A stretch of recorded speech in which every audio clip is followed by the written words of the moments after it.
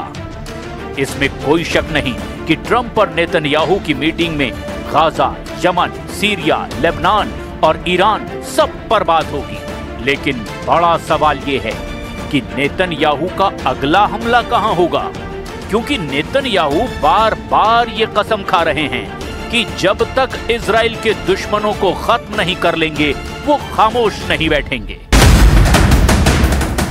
वैसे नेतन्याहू को खामोश करने वाली सबसे बड़ी ताकत अब इजराइल का वो करप्शन केस बन चुका है जिसमें उनकी बार बार पेशी हो रही है, और नेतन्याहू इजराइल के राष्ट्रपति से माफी देने की अपील भी कर चुके हैं और इसके लिए ट्रंप से पैरवी करने की डिमांड भी कर चुके हैं। ट्रंप भी जब इजराइल गए थे तो वहां की संसद में भाषण के दौरान ट्रंप ने नेतन्याहू की पैरवी की थी। I have an idea, Mr. President. Why don't you give him a pardon? Give him a pardon.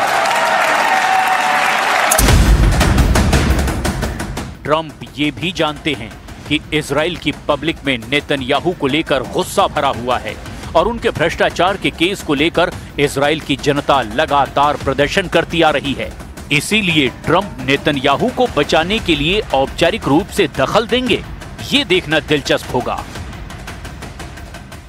Coming here almost once a week throughout Benjamin Netanyahu's trial to make sure that the trial continues to express our dismay, and especially today after Bibi Netanyahu, without pleading guilty, without taking responsibility. And we won't let him to run away from his crimes and from sitting in jail.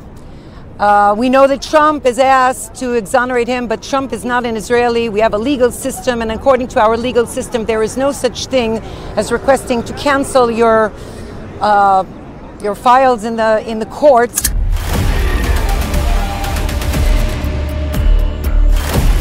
इसमें कोई शक नहीं कि Donald Trump और Benjamin Netanyahu की meeting में कुछ बड़ा जरूर होगा, और इसीलिए अमेरिका और इजराइल के दुश्मन इस वक्त 29 दिसंबर की मीटिंग को लेकर बहुत ज्यादा एक्टिव हो गए हैं। क्या 2026 में गाजा के बाद वेस्ट बैंक में इजराइल का युद्ध वाला ऑपरेशन तेज होगा? क्या 2026 में लेबनान और इजराइल बॉर्डर जलेगा और हिजबुल्लाह के साथ अब आर पार का युद्ध होगा? क्या 2026 में यमन बनेगा वॉर जोन और अमेरिका इजराइल मिलकर हूथी मिलिशिया को कुचल डालेंगे? क्या 2026 में ईरान और इजराइल की जंग फिर शुरू होगी और नेतन्याहू इसी के लिए सबसे सीक्रेट मीटिंग करने अमेरिका जाने वाले हैं? लेबनान और इजराइल के बीच युद्ध किसी भी वक्त शुरू हो सकता है। अगर ऐसा हुआ तो समझ लीजिए कि इजराइल का मकसद पूरी तरह लेबनान को गाजा बनाने का होगा, जबकि ईरान की कोशिश होगी कि किसी भी तरह हिजबुल्लाह की बची हुई ताकत को बचा लिया जाए।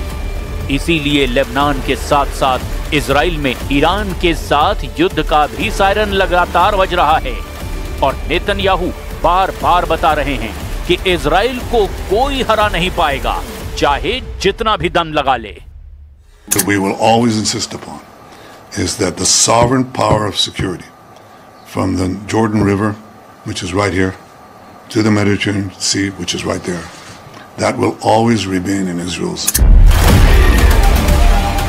सीरिया में बशर अल असद का तख्ता पलट और अब वहां जुलानी की हुकूमत कायम होना, ये नेतन्याहू की बहुत बड़ी जीत माना गया है। खुद ईरान इससे इनकार नहीं करता, लेकिन अब ईरान के सामने गाजा के साथ साथ लेबनान का भी ऐसा फ्रंट है जहां एक्टिव होना बहुत जरूरी हो गया है। लेबनान में हिजबुल्लाह की लीडरशिप को खत्म किया जाना और वहां लगातार कमांडरों पर हमले से ईरान भी घबराया हुआ है, और अब तेल अवीव और तेहरान के बीच सीधा तनाव देखा जा रहा है। इसीलिए दिसंबर के ये बचे हुए दिन बहुत अहम हैं।